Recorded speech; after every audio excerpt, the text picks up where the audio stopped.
June 8న జరగబోయే చేప మందు పంపిణీకి అన్ని ఏర్పాట్లు చేశామన్నారు ఫిషరీస్ కార్పొరేషన్ చైర్మన్ మెట్టు సాయి కుమార్. తెలంగాణ శాసనసభ స్పీకర్ ఘటం ప్రసాద్ చేతుల మీదుగా చేప మందు పంపిణీ ప్రారంభిస్తామని తెలిపారు. గత 175 సంవత్సరాల నుంచి చేప మందు పంపిణీ చేస్తున్నారని, దేశం నలుమూలల నుంచి ప్రజలు భారీ సంఖ్యలో హాజరై చేప మందు ప్రసాదం వినియోగించుకుంటారని తెలిపారు. ఇప్పటికే 2 లక్షల చేప పిల్లలను అందుబాటులో ఉంచామని, ప్రజలందరూ సద్వినియోగం చేసుకోవాలని కోరారు.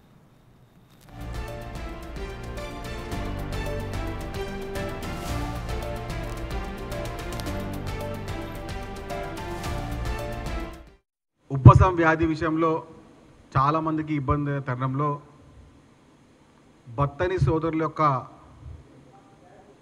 సేవా దృక్పథంతో గత 175 సంవత్సరాల నుండి చేప మందు ప్రసాదాన్ని వారు ఉబ్బసం రోగులకు ఇవ్వడం జరుగుతుంది.